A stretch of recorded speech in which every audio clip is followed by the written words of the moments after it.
I'm not going to ask for his 5 bugaboos because that's negative, and I don't want to. I don't even think I can think of 5 cards I don't like in Magic. Maybe Bagel and Schmear. I don't know if that card is one I necessarily love. Today, I have an amazing guest, the Jimmy Wong. Hello. And unless you've been living under a rock for the last roughly 12 years, you've probably heard of a passion project that he started with his friend Josh Lee Kwai. It's called the Command Zone, and it is a big deal.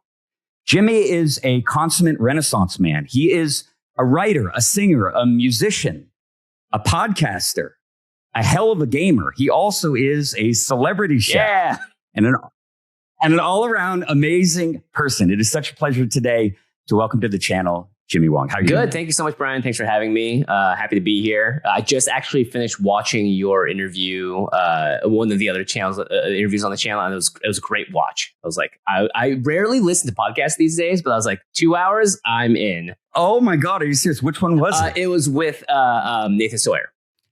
That podcast, for anybody else who hears this, is unfortunately criminally under-listened. It's awesome. Such a cool conversation. It really is. Especially when I love hearing like how professional players and great players of the game think about games in general. So it's cool to get that sort of like that insight as well. Absolutely. And it's actually interesting that your appreciation for that is a pretty good kind of segue to a fundamental question that I need to ask you. It's something that I ask every guest, which is basically, how did you get into gaming? You've talked about in other interviews that you've done about how you were a lifelong and consummate gamer. And I'm always interested in better understanding people through origin stories. So what is your gaming origin story? Yeah, so my dad is probably the reason that I got really into gaming. He was kind of like he's definitely someone that always was looking at technology in a very advanced way. Like back in the day, we got the original Mac SE, which is like that classic sort of like box top looking gray Mac. And this is before. Was it pre the small one? Yeah, right? It was pretty small. It was like, like this. People that are listening are like, what are you talking about? But it was about the size of like a sort of like a tower computer basically now. It was one of Apple's first offerings. And he also got the original NES, Nintendo. And we grew up in Seattle. So we were actually at the heart of a lot of technological advances. You know, we have Boeing, Microsoft, Starbucks. We have tons of companies that are in Seattle, right? So we got an NES at a very early age. And I remember him playing Mario on it. And I have an older brother who was more adept with his sort of hand-eye coordination. So I got to watch a lot as a younger brother. And that was sort of my introduction to gaming, was through just the actual OG of the Nintendo Entertainment System. The original Nintendo. Yeah, it was sort of, I remember from my own perspective, I think it came out in the mid 80s. Yeah, didn't I was it? born in 87. Yeah. So I was sort of like, right, I was on the tail end of that before. And then I remember like the Sega Genesis and stuff was coming out right around the time that I was able to start playing games. And then the SNES was like a really fundamental console to my childhood as well. Totally. Yeah. That, I remember that console in particular, and because I sort of evaluated every product by the version of Street Fighter that you could play on it. There you go. And I remember the Super Nintendo just seemed like a quantum leap ahead of the regular Nintendo. Yeah, and RPGs were sort of like, I'd say, my first real true love into gaming. That was like when I got into gaming and really got deep into it. It was just more than just like a side scroller, because I wasn't that great at the Marios and the Contras of the time. They were pretty difficult games as well. I think a lot of people that are born in sort of the more modern era kind of have never experienced just the brutal difficulty of early gaming. You just didn't have many lives, and it was you had to be pixel frame perfect in a lot of cases, right? Totally. So that was like RPGs, and especially when I got into high school, I got a laptop and I started emulating a lot of games as well, and that's when I really got super into gaming, just because I could now start emulating all these SNES games I had never gotten a chance to play and buy when I was a kid. Yeah, emulate. I remember when emulators appeared. I remember revisiting just all of these arcade titles that I played as a kid, because you know, when you're 9 or 10 years old going into an arcade, you might have like 75 cents for the day. Yeah. So you get 3 playthroughs through a game like Ghosts and Goblins. Talk about hard, right? If you've ever played that in the arcade. And now you have save states too, so you can kind of cheat your way through every game. Yeah, that's the only way to beat Mega Man, by the way, is by emulating and save stating it and trying the boss 50 times before I just get that one perfect run. The first Mega Man? Mega Man like 1 through 5 or whatever. And then the Mega Man X series was on the SNES, and those were really some of my favorite games too. But I should mention that I did actually start playing Magic at a very young age as well, because I grew up in Seattle. So I just naturally had it appear sort of in my field. I remember I was in either second or third grade, and there were people playing literally like the classic story. They're playing on the sidewalk or on the concrete outside of the school building. And that was my first introduction. Yeah. I remember being on a bus, very specific memory of being on the bus and seeing someone hold up the card Nightmare and just being enthralled by that image of the flaming horse. Oh my God. Tell me more about that feeling, honestly, because I relate. I have my own nightmare story. Oh, really? Please tell me yours. Yeah. So it was, so like when you were in second and third grade, the kids that were in fourth and fifth grade were the coolest kids, right? And so those were the kids that brought the cards to the school. They had them on the bus. I remember I hadn't seen Demonic Tutor yet. That was another art that just like blew my mind as a kid. But I saw, it was like, did it have the pentagram? Yeah, the pentagram. Or did they take it away by them? Yeah. Okay, the pentagram version. It was, I think it was Unlimited was the set that I was sort of like introduced to. Alpha and Beta was a 94. Yeah, so it was a little. Yeah, at that point I would have been 7 or 8, right? And I also remember Gaia, like Force of Gaia, I think was what it was. It's just like that green, hulking looking dude. Gaia's Leash. Or Gaia's Leash. I have a Gaia's Leash story also. Oh, really? Yeah. So I would say Nightmare and Gaia's Leash are like the two arts that initially got me like hooked on Magic when I saw the kids playing it outside the school. And then Incinerate and Lightning Bolt were also really important to me. Just because at that point, you could play with 10, 20 Lightning Bolts in your deck. So my literal first deck, people know me as Jimmy the Red. My literal first deck in Magic was just all mountains and Lightning Bolts and Incinerate. Speaking on the subject of Gemini hallucinations, it said that your Jimmy the Red reputation was earned from Commander and how you play all your decks in Commander, which are all Lightning Bolt decks. And I'm like, it's a lot of lightning bolts. Yeah, a lot of lightning bolts to kill it. Yeah, Gemini's right in that I am Jimmy the Red, but not for play. I don't think I've ever played Lightning Bolt once on the channel, actually. I'm glad to hear that. Yeah. Lightning Bolt, incidentally, is a good card in Commander. It but actually contextually, is. Yeah, right? yeah, contextually. Yeah, I'd say certain decks that do want to run it, it's awesome. The rate's still great. So it kind of like, it obviously just sort of depends on average CMC and how, I guess, bracketed the game is. But we'll get to all that later. I have a thing that I've been doing. It's become a bit of a tradition on the channel, and that's to ask each guest to give me their top 5 games of all time. All time. And they don't have to be ranked in any particular order. And you're probably going to kick yourself reevaluating it later on and be like, how did I forget Battletoads or something? I'm not putting Battletoads on this list. I've never played Battletoads either. That's just the first game that came to mind. Maybe top 5 difficult games. That game is rough. There's definitely somebody who holds Battletoads in their top 5. Yeah. But for you, I'd love to know, what are Jimmy's top 5? Yeah, so Super Mario RPG is definitely in there. This was probably my favorite game of all time. On the SNES. This is back when Square Enix and Nintendo were still working together. Back when all the Final Fantasy still came out on Nintendo, Super Nintendo. And then I'd probably put Chrono Trigger very high up there as well. That was just another RPG that I've played, gosh, who knows how many times now. And I also love the soundtrack. Yasunori Mitsuda is one of the best orchestrators I think ever in terms of game soundtracks. When did Chrono Trigger get made? Jeez, I don't know. This would have been early 90s, I would think. I could Google it right now, but I'm gonna throw a guess out there and say like 93, 94 maybe. What other games did he work on? He did Chrono Cross is the next one to follow up, and I had the 3 CD set version of that soundtrack, and I played it on endless loop to the point where my brother was like just hated it. Because he would always hear the same songs coming out of my room day after day. Like I still can probably sing most of them from memory today.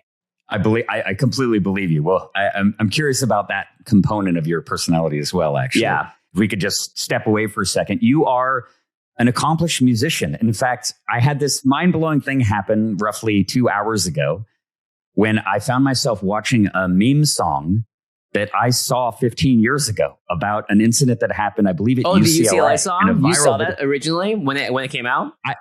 I did. Wow. I saw it on OG YouTube like a million years ago. Yeah, that's crazy. That is crazy. So far we have 2 of my top 5 favorite games, and now we're stepping into the music thing.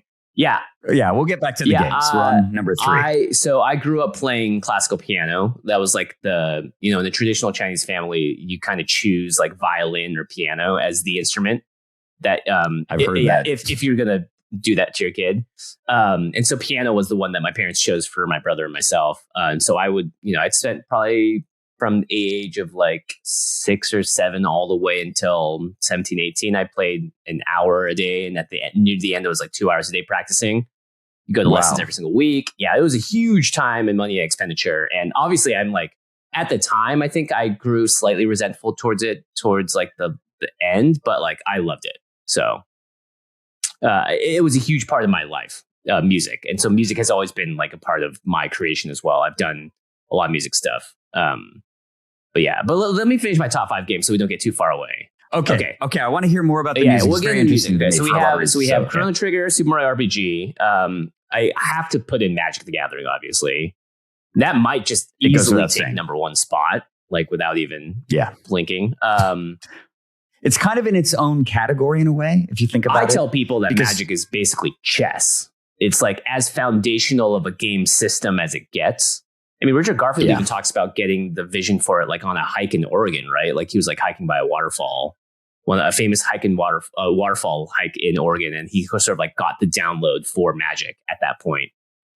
I did not get that story from him, actually. I think I got that recently. I was watching a video that Gavin had made on Instagram, and he mentioned that. So I looked it up, and it was like, oh, that clicks. Like he was in nature, like God spoke to him and gave him the foundation of Magic the Gathering. But yeah, you're right. Kind of exists in its own category. Other games, maybe World of Warcraft, I would say is maybe top 5 game of all time. That was a huge part of my childhood growing up. What year? Yeah, what years did you play? I played all the way up until the first expansion. So I played original WoW when it first came out. And then talk about friction. Yeah. And then the moment, I think it was Burning Crusade is the first expansion. That was, I was like, I'm done. Because I was going to college at the time. And I was like, I cannot keep this addiction up. Because girls exist. I think was my justification at the time. I was like, this is way more interesting than this guild and DKP, Dragon Kill Points, and all that sort of stuff. You say that now. Have you reevaluated later on in life? Yeah, there have been a couple of times during the pandemic I started playing WoW again. And I was like, I can't do this. I can't do this. Dude, honestly, peak WoW, 2008, 2009, Wrath of the Lich King is probably best gaming I've ever experienced in my life. Yeah, I've heard that as well. Wrath of the Lich King was, for many people, I've heard one of the greatest expansions of all time. And then, gosh, I don't know what else I would put in there. Top games of all time. This is a difficult question. This is number 5. It's like everything else now. I'm going to go with Halo 2. Well, actually, you know what? I'm going to say Guitar Hero 2, not Halo 2. I love you. Guitar Hero 2? Yeah, Guitar Hero 2 is incredible. Of course. Halo 2 is also incredible. It's probably like 6 or 7, but I played probably more Guitar Hero than Halo. I love that you mentioned Guitar Hero. That is a first. Like someone with a dexterity music game, right? How different. Yeah, that game's awesome. I was introduced to this series. I had obviously heard about it, but I first started playing in 3 on 3. And I'm wondering, just comparing those two games, what did you like more about Guitar Hero 2 versus Guitar Hero 3? I think 2 had more, to me, like classic rock songs that like were more, it was, I think like once you got into 3 and 4, it had a little bit of like, so there's an era of Weezer. Maybe I can compare it this way. There's an era of Weezer where it was like Blue Album and it was just like, yeah, this is classic Weezer. And then you got like Weezer era, which is like Beverly Hills Weezer, which is like more popified, more mainstream. And I think Guitar Hero 2 to 3 kind of was a similar jump where it was like a lot more like, oh, these are like classic bangers. Some of them are slightly like Stone Temple Pilots, like you wouldn't really know this song. And then Guitar Hero 3 felt like the pressure was on a little bit more to be more like modernized and a bit more in the pop zone, or more popular culture zone. So you didn't get as many sort of like those classic hits. So that's sort of so interesting. Yeah, and Guitar Hero 2 also was like a really big game on PlayStation 2. And I think 3 was when it started getting into the Xbox 360 era. So it was also, there was like a big sort of like cultural shift as well in gaming. When the 360 came out. So I think 3 also kind of was more emblematic of that era to me as well. Yeah, my only recollection of it is the Buckethead song, Jordan, I guess, which was kind of like the fire and flames. kind of like the hardest song that everybody could impress their friends by clunking their way through. Whatever. That's where I got introduced. How good did you get? Was Guitar Hero. How good did you get at the game? Did you kick expert songs? I started on expert every single time. Yeah. Naturally. You're an insane musician. And incidentally, if anyone's heard Jimmy sing, he's a sick singer too. You're a great singer.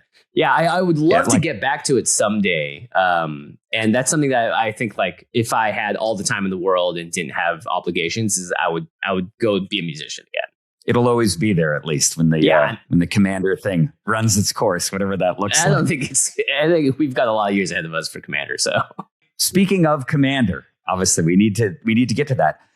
How did you learn about it in the first place? By the time that it came out, right, you'd already been playing Magic for 15 years, 20 years almost, a long time. Yeah, so I took a break from Magic, actually. So when I first started playing was in that pre sort of middle school era. And then when I got into middle school, I stopped playing Magic. I went into a bunch of different card games. So there's another really popular card game at the time in Seattle called Magi Nation. It was by a company called 2i. Interactive Imagination. Yeah, it was I think Dan Tibbles is the name of the guy that made it. But one of the main artists was a guy named Rich Holmgren. There was a guy named Matt Holmgren, and then Rich Werner was another main artist, who's actually the main artist behind like the Plants vs Zombies games. Okay. So like, yeah, it was this awesome like sort of like game where you had it was actually kind of similar to Commander. Now I think about it, you had these main characters, these legendary characters, essentially be in your be like the main focus of your deck, and you had 3 of them, and you had to kill all 3 of your opponent's cards, and you would flip a new one. It'd be that's the character now you're playing against. And it was also a Game Boy Advance I think Game Boy Advance game at the time as well. Interesting. And so I got really into card games as a whole during that time. I actually ran a whole community for Magi Nation called Insider with 2 eyes, because the company was II, Interactive Imagination, and we had a big forum with like 2,000 concurrent people on it doing role playing and all sorts of stuff. Yeah, so I always had the inclination to create community around card games, so I like to tell people. And then I also played card games like Fantasy Flight Games had a Game of Thrones game way back in the day that I got into. Wow. Yeah, like really OG. So I knew about Game of Thrones long before the show came out, and I was reading the books and stuff. Long before it was cool. Super hipster about that. And so I did get back into Magic, actually. It was always sort of around. I saw it being played, but I wasn't as interested in it. I just sort of like found that card games were fun. I didn't get back into Magic until Journey into Nyx. And so that was around 2013, 14 or so, I think. I see. And then when I got back in, I was all in.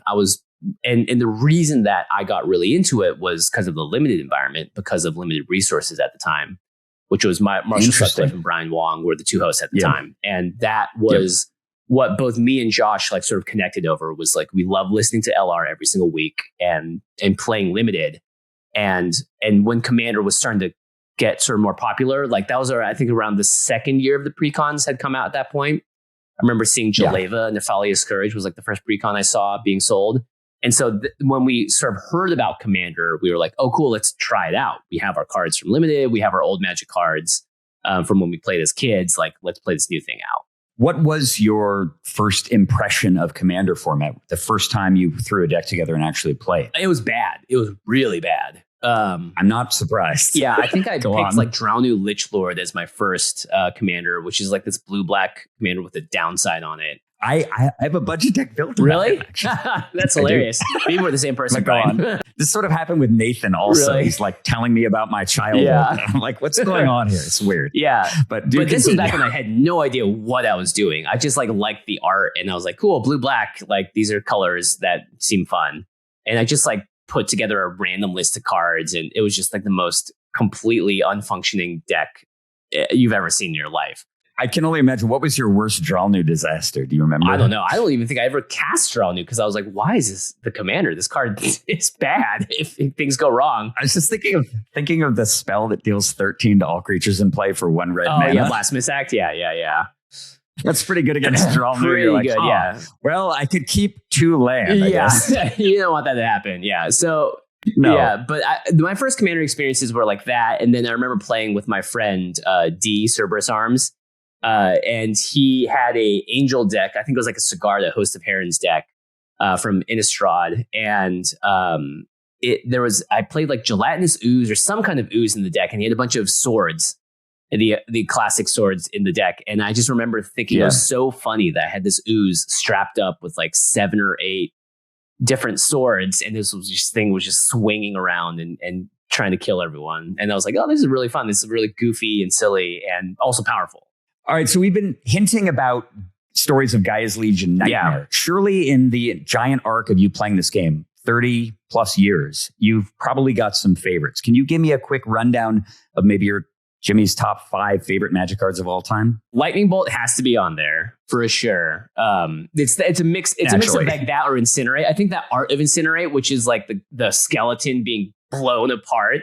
The Ice Age one where he's like, yeah. It reminds me of that scene in Terminator 2 when she's like she's at the fence and she sees the nuke happening. Oh, she gets vaporized by the blast. It's so sick. It's just so sick. Yeah. So that for sure is up there. I think Marchesa, the Black Rose, is one of my favorite cards of all time. It was like my first pet deck commander. Grixis.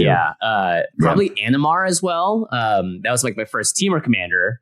And so that awesome art where he's just like huge and just like, so menacing. I miss that card. It doesn't get played. Yeah, not anymore. Yeah, it used to be a total menace. And then I would say I really, really like Demonic Tutor, the original one with the pentacle on its forehead. That changed my life when I first saw that. I was like, this is so intense. So cool. So badass. Yeah. The picture's so great. Yeah. And that the controversy it caused too is awesome to think about. They removed the pentagram satanic panic. Yeah. And then it was a different time. Let me think of like one more card that I absolutely love. Probably Sarah Angel, the one with the sword being held up. OG Sarah Angel. Yeah, that was a card actually. The reason that card is also one of my favorites is that I had that card in a hard case on my desk as sort of like a knickknack when I was working at Rocket Jump. And that was the card that Josh saw when he came in and went, oh, do you play Magic? And that's what kicked off everything, was that Sarah Angel. Amazing. Which is funny because it's also a mono white card, sense. Ironically. Yeah, but that art is just super cool. And that was like, just those sorts of things were like what really brought me back. So a lot of old stuff and then a couple of newer cards. I'm wondering actually, because what you're describing to me, you're certainly clearly familiar with Magic psychographics, right? Timmy, Johnny, Spike. Right, exactly. Timmy, Johnny, Spike. Apparently there's Vorthos. Vorthos is undefined to me, so I'm just going to leave it out. Yeah. I mean, Vorthos is just like, you love the lore. There's not many of you. Yeah. No, exactly. But you love it. I mean, honestly, what does that even mean? And that means everyone's a Vorthos player now anyway, right? When we get to it a little bit later, we're going to talk about Universes Beyond. So does that mean if I'm a Marvel fan, I'm a Vorthos guy? Yeah, it's funny. It's a good question. That's a good question. Yeah, we'll get to it later. Yeah. So speaking of psychographics, what player archetype do you identify with? So I would say of the 3, I'm definitely not a Spike. I have Spike tendencies. And if I'm playing like a limited tournament or drafting, then I'm obviously more in the Spike territory and I can turn that part of myself on. But when I'm deck building, I probably a little bit closer to a mix of Timmy and Johnny. And like it just depends on the day of the week, to be honest. But I would say like, if I had to pin it down, I'm probably slightly more of a Timmy than a Johnny. But I also don't fully agree with the psychographics. I think there's way more complexity to Magic players, considering we have 5 colors, but only 3 psychographic profiles. You know what I mean? This is where it gets interesting, right? Because there's a whole dimension, a degree of psychographics that go way beyond those 3 or 4 designations. Yeah. I actually am much more fond of using the color-based ones. Yeah, I agree with that. The ones that are rooted in what the ethos of red, black, blue, green, and white are. And the very odd, strange person who is brown. Yeah. I guess. Mono artifacts. They literally have no... Yeah, I mean, I've met people like that. Yeah. And when in my life, whenever I meet somebody, one of the first things I find my brain doing automatically is beginning to figure out their colors. Yeah, I mean, I think that's one of the beauties of why the Magic system is so great. Is that one, humans just love personality tests for whatever reasons. Like we are just obsessed with, oh, there's my dog. I see. We're just obsessed with like kind of like wanting to know ourselves better. So whether it's through like astrology or, MBTI or whatever those sorts of things, Enneagrams, Magic just kind of has that built into the system as a whole, which I think is great. So that's why I really like, there's my other dog. That's why I really like Magic. It's just because it has that classic feel to it, of being able to like identify someone through the colors and what the colors stand for. And for the most part, like the colors have maintained their philosophy. If anything, they've just gotten more complex in sort of defining what it means to be a certain color. What colors are Jimmy Wong? So I'm either Grixis or Teamer. And so the main connecting the two are red and blue. Yeah, which colors are those? Yeah, exactly? so Grixis is the two that are the same in both of them is red and blue. And then the differentiation is Grixis has black and Teamer has green. So green and black also, the white is nowhere to be found, by the way. So that's like not, yeah, which is interesting because I do like playing mono white decks now. Like maybe it's because Commander life gain is actually really good in Commander these days. And like white has a lot of more resilience than it did when we first started playing, because white was abysmal when we first started playing Commander, and so was red in a lot of ways. But yeah, I would say I'm either a Grixis or a Teamer. So it depends on the day if I'm more like on the black side of things or on the green side of things. What does the black side of things look like for you? Black is definitely, it's all about reanimation. It's like losing life to do stuff. Life is a resource. Big fan of that. Yeah. And then occasionally like very scary monster creatures like demons and all that sort of stuff. And then the green side of things is more of, I'd say, the Timmy side of just like the giant creature that is going to smack you in the face. Or like you use one of the green's effects to draw like 15 cards or whatever. Black has that too, don't get me wrong. But green is more of that like just like go big or go big, home. Dramatic. Yeah. Oh yeah, totally. Yeah, exactly. It makes perfect sense. It's funny. If I were to go back and check my notes, I definitely wrote down at some place a division of Timmy and John. Yeah. So it's very cool to hear you say that. And the Teamer Grixis designation is really interesting to me. It's funny. You mentioned that you have no white, and I digging a little bit deeper in terms of what these psychographics actually represent, on the most fundamental level. Have you ever listened to Rosewater's podcast about those? Yeah. Where he's gone a long time ago. Yeah. A long time ago on Drive to Work. I've listened to all of them and thought about them and talked about them a ton. I've talked about them on this channel, and I've talked about them many times in conversations and sort of what the representation of white is. And I wonder, you mentioned something before when you were talking about how you felt like you were, even though you loved it, that you were forced into music and forced to play piano. Yeah. And that resentment that you felt about it, to me, represents sort of a rejection of tradition. And white, and one of the themes of white is this idea of reverence for tradition. Oh, interesting. Which is kind of like an interesting thing that you sort of algorithmically rejected it as an idea. You're like, I hate white decks. Why? But it's fascinating, right? This is why this stuff is so cool. I've long said that the decks that you choose and the strategies that you gravitate towards as a Magic player are extremely demonstrative of who you are as a person, of your personality, of the way that you solve problems. I've described them as a playable Rorschach blot of a person. Playable Rorschach. That's fun. I like that. Yeah, that old phrasing from whatever 1950s, 60s psychology. Yeah. Where they would show people a blot of ink across two papers, and they'd sit there and they'd be like, I see a bird here. Like, I see a butterfly. Right. Exactly. The truth is that I think the Rorschach blot just said that everybody is like into Orthoptera, because 75% of what you see is a butterfly. Yeah. It always looks like a butterfly. That's funny. But it totally makes sense. It tracks to me that based on your sensibilities, the fact that you were an experimenter and drawn to self-identity, self-expression strategies as a Magic player, wanting to do the kind of play the game on your own terms as a Johnny, and also wanting to do the big flashy thing periodically. And that to you, it seems like that was more the most important thing that the game was about, rather than the specific goal of winning or dominating the table or anything else like that. Yeah, if you think about the two cards I mentioned earlier, which is Nightmare and then Gaia's Leech, they're both stars, right? Aren't they like both just creatures that care about being like the think of the possibilities. Scariest? Yeah, like how big can I get this number? So I think it has that element there as well. And like, I think like the way I like to play Commander is occasionally it's like, I'm the problem, you must deal with me or you will lose very quickly. And then a lot of times I actually tell people this now as a sort of like a thing I got just sort of like thought of when I was playing Commander recently, which is sometimes you will sit down at a table and it's not your job to win the game. Your job is to provide like the fuel for the game, if that makes sense. Like sometimes at a commander table or even in board game settings, if you don't care about the winning part of it, if you can get that sort of out of your system, your ego or whatever part of your consciousness desires to win, then you can sort of see the game in a larger framework of like, why is everyone here at the table and what can they contribute to the play experience overall, that you can still at the end of it get something out of it that is not necessarily directly correlated to winning.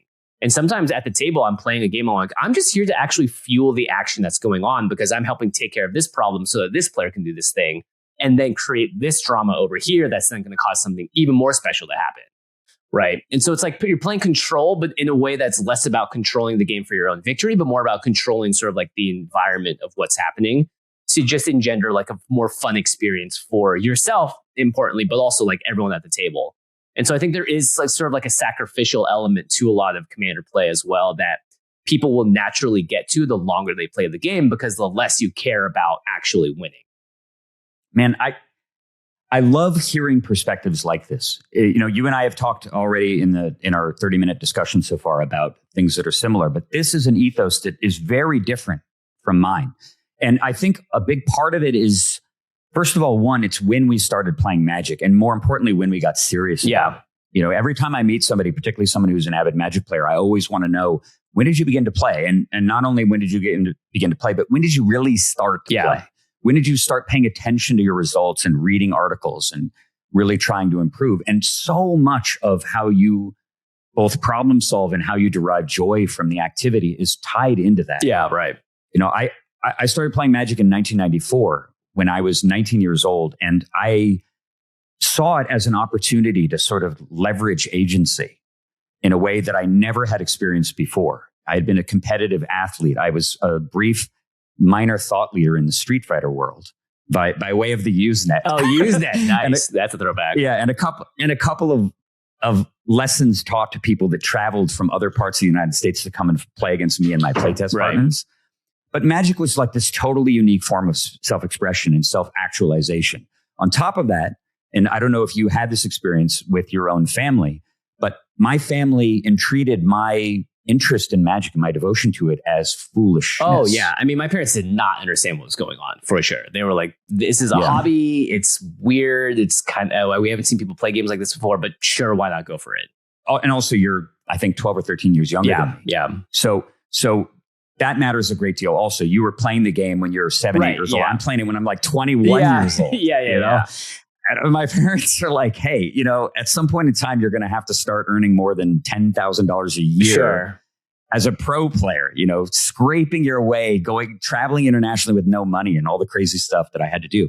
But it made me, I had to be cutthroat. There was no opportunity to play in an environment where I would facilitate the victory of somebody else. Oh, sure. Yeah. I mean, it was a 1v1 format, right? That there was no other, like when you sit down 1v1 and when I play limited, it's like, you're not there to help the other player win or have a good time, unless you're teaching them the game, not, you know, you're doing it wrong. Obviously, if that's your approach. But it's so funny. It reminds me a little bit of it. It explains also why you were really drawn to the World of Warcraft experience. Yeah, totally. It seems like you didn't, since you didn't advance beyond Burning Crusade, did you ever raid Molten Core? Yeah. Did you do any of those? So the first Nextramus? Yeah, so my guild, I played on Gorgonash, and we did Nextramus, and we did Molten Core, and we did Onyxia, and hardcore. Yeah, we were the top rating guild in there. And actually, it's funny. There's another content creator named DJ that has been on our channel a bunch, is a friend of the show, and he was actually on the same exact server and played during the same time that I did. I found this out years and years later. Not your guild, not my guild, though. Yeah. So we were one of the top guilds, probably in the world, but not maybe like top 50 or something. But like we were the top guild on our server, and so that meant like you had to be playing a lot to grind all the gear. I'm going to try to guess what class you play. This is going to be tough because it's based on, based on everything you told me. This might not match, but yeah, it would be funny to try and see what you guess here. I'm just thinking of like, what's Grixis, right? You don't play white. So I think it rules out dead devoted healers. I don't think you played Druid, and I don't think that you played Priest. You're correct in that regard. I'm thinking possibly Warlock. Is a class I played when I got back into WoW, but it's not the class I played originally. Not this is young me, right? This is hard. This is before I sort of got more into like, I think like more complex classes. Let's say that. I was still like a younger kid. I was not a mage. Yeah, not a mage. If I played today, a mage, warlock, and druid are classes that are more interesting to me. Gotcha. I would just expect, like, I've taught people to play World of Warcraft using mage because it's literally two buttons. Yeah. And I get that they mixed it up a little bit over time, but originally, you're like, okay, watch your mana bar. If it starts to go down, you need to stop casting spells. Yeah, exactly. Just point your character at the enemy and press buttons. And blink away. Okay, I'm gonna guess one more time, and then I'm gonna give up. I'm gonna guess. Okay, when you said it wasn't complicated, I was about to guess rogue because I main rogue. And you and I have these weird overlaps, but it's not rogue because rogue is very complicated. I'm going to guess warrior. Yes, I play warrior. I was a warrior tank. So that was like, and I don't know why I chose warrior originally. And it may have been that like my other friends are playing other classes. I want to do something different, but I just liked warrior. I liked like rushing up to someone, stunning them, and then just heaping on tons of damage was really fun, especially in the early PvP modes of like Warsong Gulch and stuff. But yeah, I was a warrior tank, so I was one of the tanks for our guild. I was like right below first seat, like I was like, if they would call me up occasionally, but I wasn't quite as dedicated. Mostly you're holding the ads in the boss fight. Yeah, I was like in the, I was not main boss tank. Not trusted with cone of wiping death mechanics or anything. And like, for good reason. Like I wanted to be, but I was definitely not there.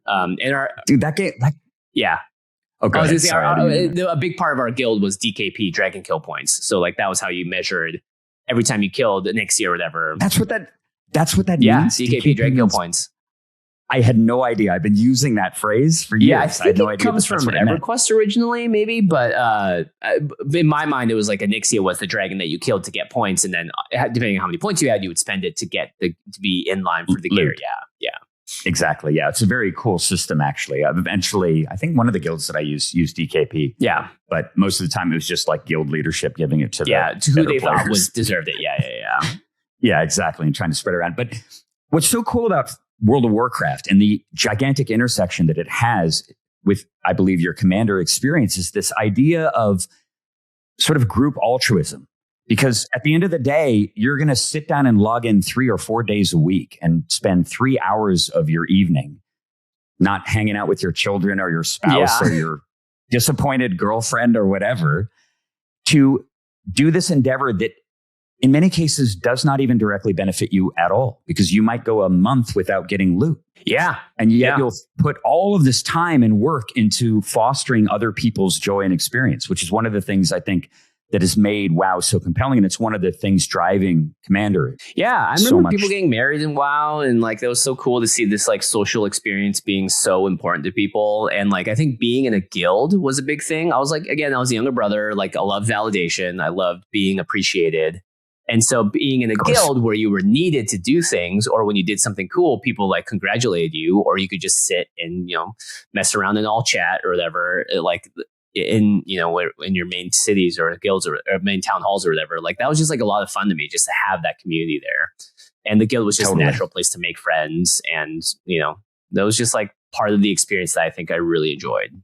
How do you think that your experience as a WoW raider and as being a cornerstone of the team, sort of like the second in command quarterback, led to your drive, your need, your hunger to establish community in the context of Magic and Commander? I think I just always understood that like having more people meant more fun.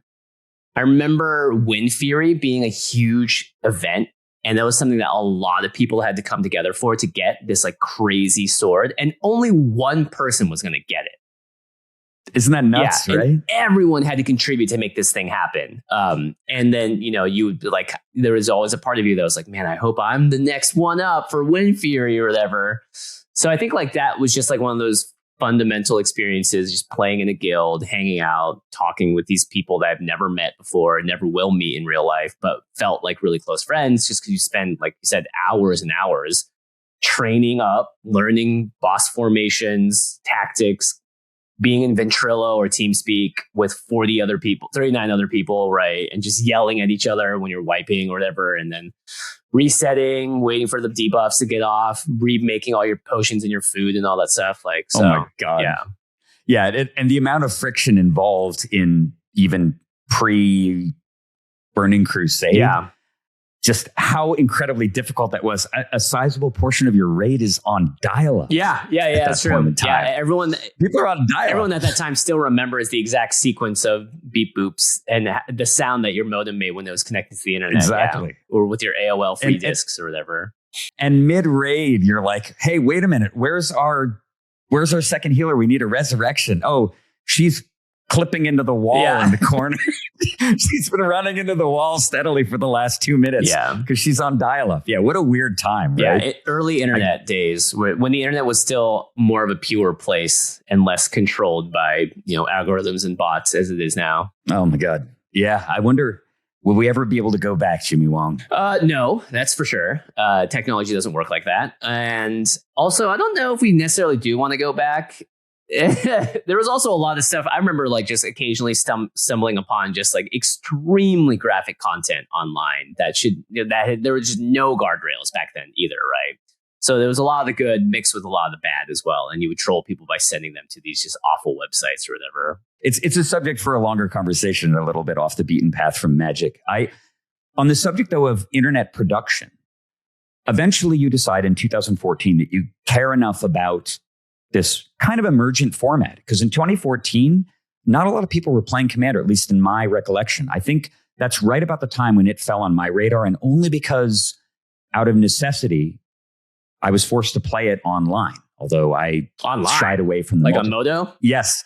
Oh, we'll talk all about this in a little bit. It's going to be an interesting conversation. But you decided you wanted to start a community online to play and promote Commander. How did that come to be? How did you and Josh begin to discuss the origins of Command Zone? Yeah, so we started playing Commander just casually because we were working in the same office at that time where it was Rocket Jump, my brother's company, his YouTube company. And so we'd been drafting and stuff and playing limited, doing pre-release events, listening to limited resources and playing Commander. And then it just sort of came up organically, the question hey, is there a podcast that exists for Commander in the same way that LR exists for Limited? And the answer was no. And we're like, okay, well, do you want to start one? And so we just, I had all the recording equipment because of all the music stuff I had done. So I had microphones, headphones, mixers, and all that sort of stuff. And I was like, yeah, sure. I've got the equipment. We can record it at my apartment. So Josh would just come over and we would just start talking about Commander. And again, this was when the second set of precons had come out now. So there was enough established official product that it felt like, okay, yeah, this is enough of a thing that we can start talking about it and our strategy and how we play it and sort of what we love about the game. And to us, we thought we kind of had an edge because we were really into the politicking side of things. And we loved that was an aspect of the game that we could talk about because we weren't great at card analysis and stuff at the time. We were just still very fresh to Magic and what made it tick. But I thought oh yeah, but you can do X, Y, and Z in game and you can say these things and get around certain situations. That was a much more fun and interesting place to podcast from. And I was someone that had done a lot of hosting up until then, and talking about that sort of stuff just felt very natural for both of us. Yeah. Was Josh's approach to Commander the same as yours in the sense that he was also a Timmy Johnny? I don't know enough about his background, but did he come to it from a different perspective? Yeah, I'd say Josh has always been the more technically minded player. He's definitely closer to the spike. And, it shows. He plays decks that care more about casting a counterspell and holding open mana up, where I'm all about tapping out and leaving it up to fate what happens to me, or not playing quite as much interaction or thinking on that level of things of I must interact to win. It's more I must create, for me, it's I must create a board state that has to be dealt with and then I'll win. As opposed to I need to sort of work towards a board state where I can control the win and manufacture it out of what's happening and what I can do around the table politically. So I think Josh, and that was a reason why I think we also worked well as podcast hosts, because we weren't very similarly minded in that sort of way. And Josh at the time was much more of a blue minded player and I was much more of a red minded player. So I would say we were basically the blue red pairing in podcast hosting. In terms of both gameplay and also how we approach the game and how we talked about it. I'm more chaotic. I'm more willing to do crazy, insane things that don't make technical sense, but are just fun and just add that element of chaos to the game, which I think a lot of people appreciated as well as part of being gaming is more about than just try harding the whole time. And then Josh helped exemplify more of the like, this is what the more try hard stuff feels like, and this is what the more maintaining a strong position, Sun Tzu art of war tactics sort of stuff comes from. So you know what it feels like to play competitively, and whenever you sit down to play a limited format, you probably want to win. Generally, the objective is not to hold the other person's hand and let them take things back, and you basically want to tear their face off. Yeah, unless it's like a pre-release. That's I would say the most lax I am playing competitively is at a pre-release, especially if I'm playing with someone that I know is new to the game. Like I'm not there to try and pub stop them. I will try and win gracefully. I totally get it. So, but that's the Red Jimmy personality, right? That's like your red deck wins, be aggressive, kill, fire everything. How are you able to leave that behind when you sit down to play a political game with 3 other people? I would say in the early days that I wasn't quite as capable of doing it, obviously, because I just hadn't had as many hours in it. It's sort of like, I liken it to maybe like driving in LA. So when I first got to LA back in 2011 or 2012, and I would drive around, I would be constantly angry at the traffic, angry at people driving like maniacs, upset if someone cut me off or wouldn't let me lane change in.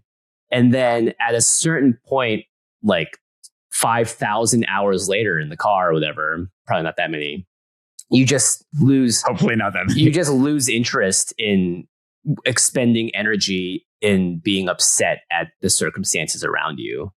And this kind of goes into like Eastern philosophy and just general, like, spiritual practices of like accept or suffer. I understand. So, so like for driving now, when I get on the road, I'm like, I'm not going to change the traffic. Me getting angry at the cars in front of me is not going to do anything for me except you just become part of the problem. Yeah, and you make your day worse, and you're just creating more tension that doesn't need to necessarily be there. And so I think for Magic as well, I've played enough games of Commander, and I've just played enough games in general that losing is like not a big deal. And when you sit down in the Commander game, if you're just going to go strictly by like statistical chance of winning, if you just flipped a coin or a 4-sided die or whatever, you're going to win 25% of the time if all things are fair and everyone is evenly matched. So 25% win rate is obviously abysmal when it comes to being a more competitive minded person. But if you just accept the fact that like, hey, like there's so much that can happen here. And also, I would say, like, because I spent many years as an actor as well, and there are so many stories I've had or heard of people being like, hey, like, what the producers loved me. They thought I was the best audition. They said, I'm going to get the role. And then the next day I hear from my agent or whatever, my manager, that, no, you didn't get the role because the woman that they picked for the lead is taller than you. And so they need to find someone that matches her for that. Or some other like completely just benign reason that had nothing to do with your performance, nothing with how well you did, right? And so a lot of those experiences, I think over time just sort of like got me into a place where it's like accept or suffer. It's like you are not here to necessarily win, or the universe is going to put something in its way that you have no control over that's just going to change the result. And so like why get so invested in something that isn't going to necessarily, right? Like, what is the juice worth the squeeze? Is you caring about winning really going to matter and make you feel better at the end of the day, as opposed to just accepting that, like, hey, anything can happen and losing is just a natural part. And if anything, the most statistically likely thing that's going to happen. So are there other areas where you can enjoy this that aren't necessarily tied to winning? Because like, if you think about it, if we went through life all the time and all we wanted to do was win, you'd also be a miserable person. Like you're constantly losing, quote unquote, losing in life in different ways. Like you could see yourself as losing if you walk outside and it's raining, or you could enjoy the fact that it's raining and just accept that that's what's happening and be in the present moment about it. Right. So there's just a lot of different ways of sort of changing your perspective about how things are going. And so for me, like the ego is akin to like a thing inside your consciousness that just wants something. It wants something very deeply for whatever reason. It could be because, you want to win because it makes you feel more accomplished, or it makes you feel like you're worth it, or it's tied to the fact that when you were a child growing up, your dad put this pressure on you to win, and if you didn't, you wouldn't get dad's validation, so winning means that, so like ego and wanting and all that sort of stuff are just things that I think as I grow older and just have had more life experiences in different arenas have helped me shape my perspective in a way that it's like, how can I have a healthy mindset towards this thing that I'm doing so I can play it for a longer period of time, instead of being a thing that drains me if I don't get the exact outcome I desire when I have my experience with it. Yeah, extremely, extremely sound and wise words. Thank you for that. I really appreciate hearing the perspective. It's something that I relate to from kind of the other side. We have a conversation to certainly have, and hopefully we get to it during this particular interview, but about the place for people that come more from the ego-based perspective. I totally get what you're saying.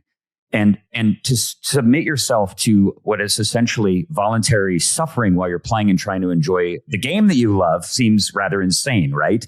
It's like you can decide to not care about the outcome. And therefore, you sort of accept your fate and you find the value in the experience.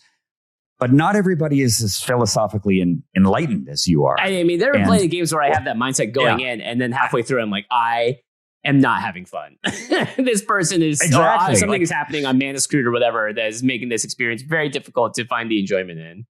Exactly, the antithesis of fun. As far as the ego is concerned, you play Magic frequently with a lot of, I imagine, big egos, particularly because you play with a lot of athletes. And one of the things that the pro athletes need to have, and I've played Magic with a number of them as well, is that their whole ethos is winning. Like winning is everything. They must win. Win is they're beyond spikes. And of course, you can't be anything but a spike when you're playing professional football, for example. Oh, yeah, I remember talking with Cassius Marsh about his experience as a Magic player. And it actually happened. He made a horrendous mistake in one of the games that he was playing during that same event, the one that you played in. I'm trying to remember what it was. Oh, it was Inferno. He cast Inferno and killed himself. Oh, right. I think he told me about this. Yeah. Yeah. And he came off the table and man, was he steaming. Like he was furious. It was like he dropped the ball on the 1 yard line and it got recovered and the enemy, the opposing team took it to the end zone and he just lost 7 points for his team on that's camera. Funny. Like that was how tilted he was by that experience. So when he goes into a game, he cannot leave his ego behind. He can't shed it. And I would never expect him to. And I've sort of personally have sort of experienced Magic that way too. This incidentally relates to my own experience with the format. We talked before about how I played it online. And I'm sure you're saying like, what are you even talking about? How do you play Commander online? That's like playing solo World of Warcraft or something. It's like totally antithetical to the whole point of it. Obviously, when you're playing Commander, you're playing with 3 buddies. Yeah.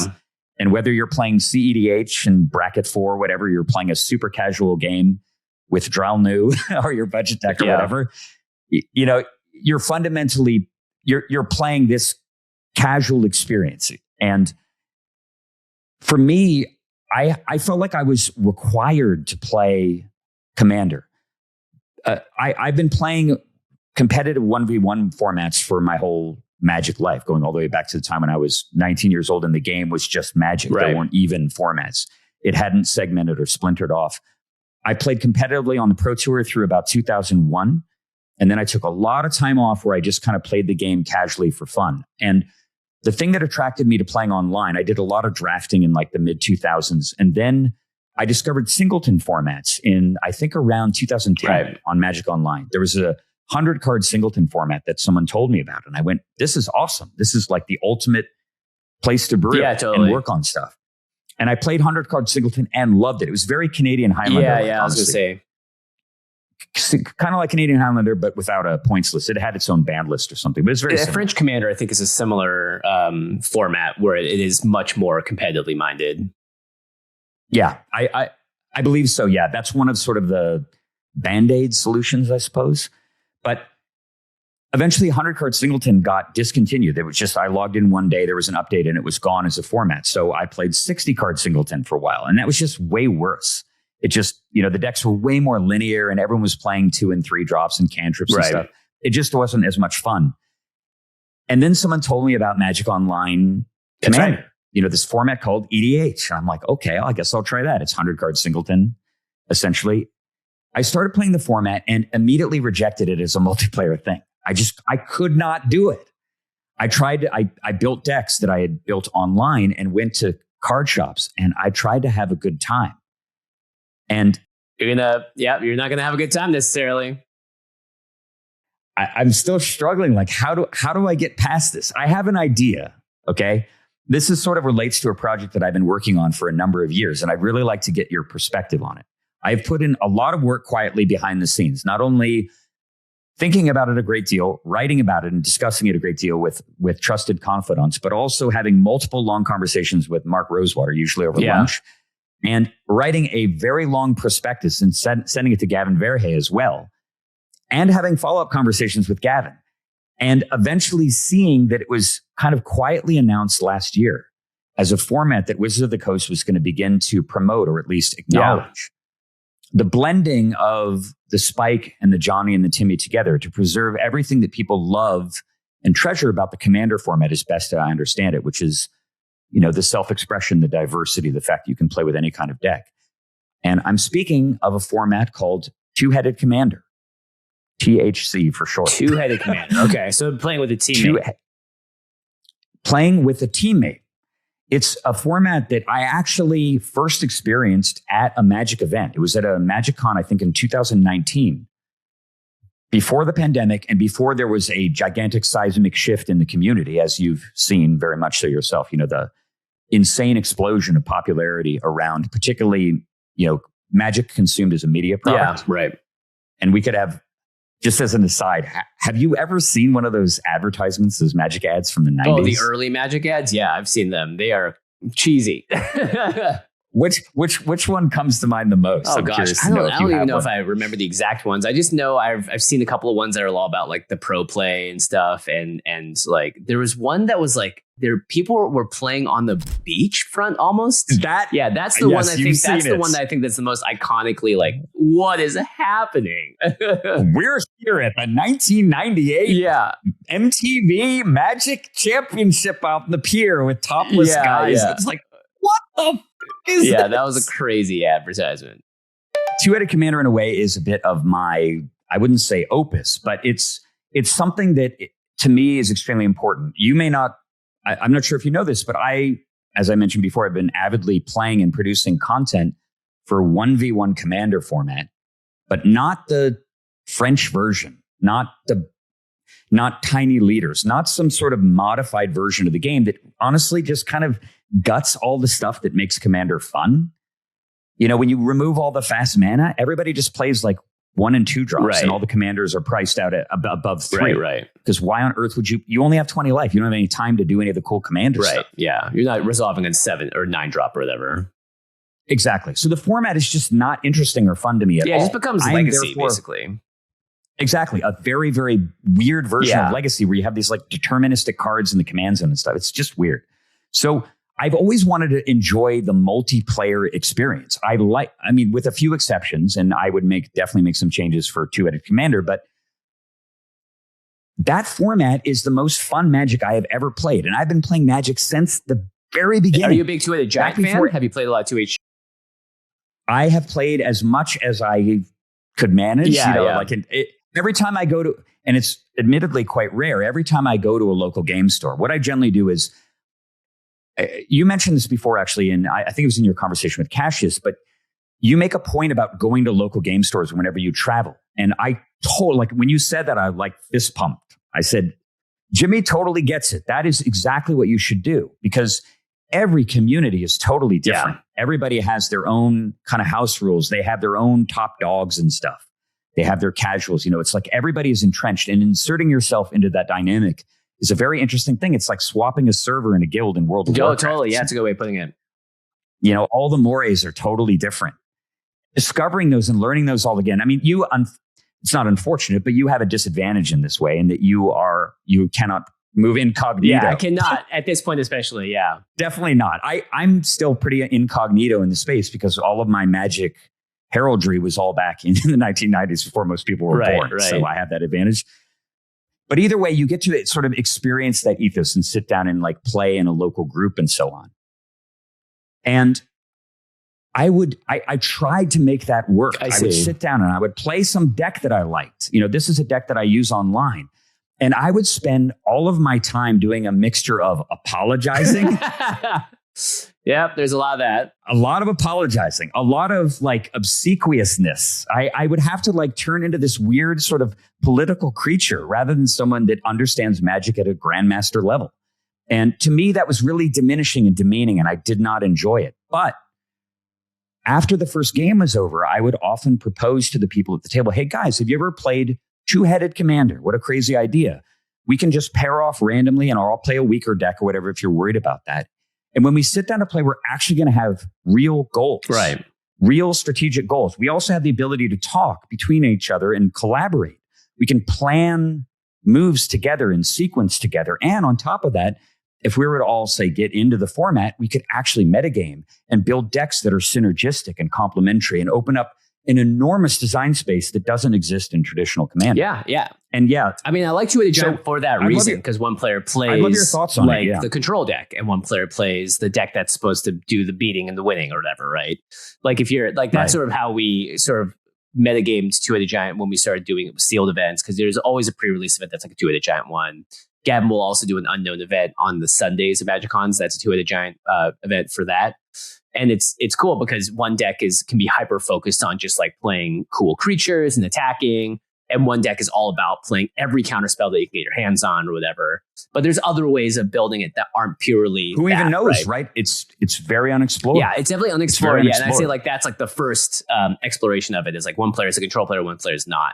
But yeah, I think Two-Headed Giant is a lot of fun for that reason. I think you can get games that extend very long as a result. And I always didn't like the fact that Two-Headed Giant games in like pre-release events or whatever, you just play one game instead of 2 out of 3.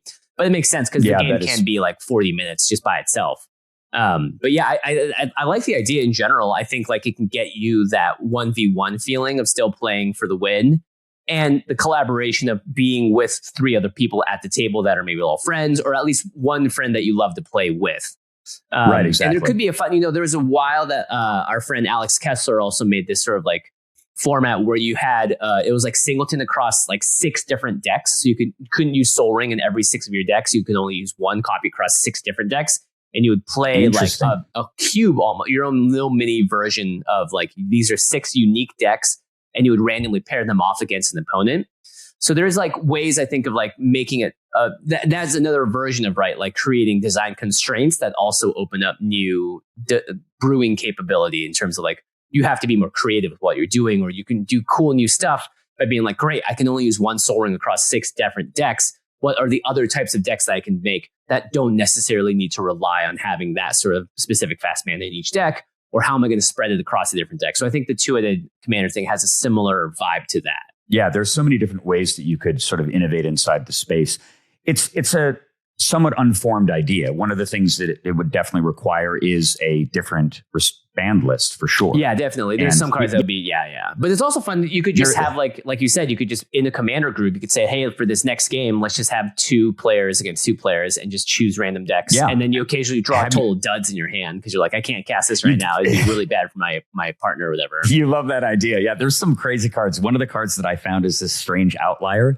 There's a card that's a double vampiric tutor. Or sorry, it's a double Imperial Scheming Symmetry? I think it's something like that. Yeah. Great card. That card would probably have to be banned. Yeah, that card's a Wishclaw Talisman would also probably have to be banned because you could just pass it between you and your opponent or your friend over and over again. Yeah. You and your friend, exactly. Yeah. So there'd be a subsection of cards that would require curation, but at the same time, you'd be able to unban most of the banned list. Because a lot of those cards, Trade Routes is a great example. Trade Routes is fine when you're playing 2v2. Yeah, I mean, I think you can unban most of the cards on the ban list and still make things fine. But anyway, that's a whole different conversation. For sure. Anyway, have you ever hosted any Two-Headed Giant on game nights? Yeah, we did one episode with Day9 and Ashley Birch way back in the day. I think it was one of the core sets that we did it for. But yeah, we just opened up a bunch of boosters, built decks, and then played a Two-Headed Giant game against each other. Different, rather than as a commander format. Well, if you should be so gracious to host, and I would love to come and play Two-Headed Giant or Two-Headed Commander on your show at some point in time. I think. Yeah, I would love to see if the format get figured out and it'd be cool to see, especially if Wizards is going to create their own Two-Headed commander sort of thing. I think it is a very interesting thing to do. So that is very cool. All right, just throwing that out there. So we'll add you to the list. It's a long list. Totally unsurprised that you have a queue of years, but should the opportunity arise, I would love to come onto the show at some point and play some two-headed commander with you guys. I think that would be rad. Yeah, that would be really cool. We're going to take a little break. We've been talking for about an hour. There's tons of topics to explore. It has been a fascinating conversation, Jimmy. Thank you so much for everything we've discussed. When we come back, we're going to be talking about something controversial, universes beyond, and everything you think about that. So stay tuned. I would love your feedback on this series. If you're enjoying the videos, please give me a thumbs up. If there's games you think I might have missed, let me know and I will get to them. See you for the next one.